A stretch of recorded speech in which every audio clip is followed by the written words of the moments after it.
सम्मान के साथ जो कि नाम के लिए मोहताज नहीं, समाज में अलग रुतबा अलग जज्बा है।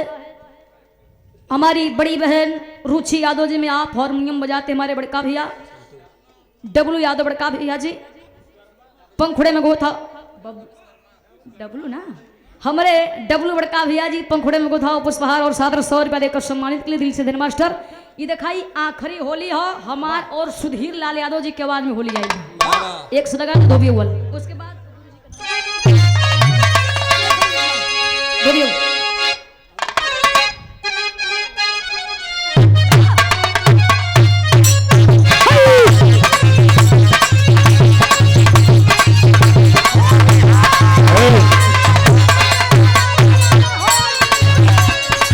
अब देखिए आप लोगों के बीच में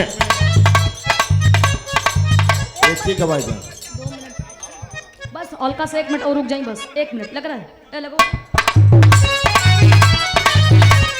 ये हमार लाइन बा कि आई होली ना घरे भतारी आइले हमर अशोक भगवा बेकार कइले।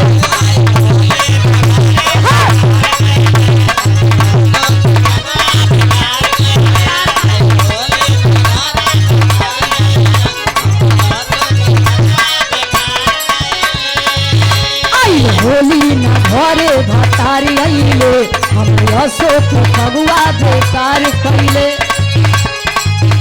तब सुधीर लाल यादव जी की आवाज बा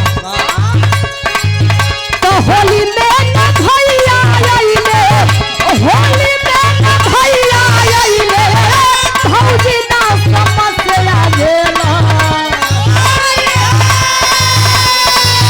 तो होली में ना भैया आइले, होली में ना भैया आइले भौजी ना समस्या गेला।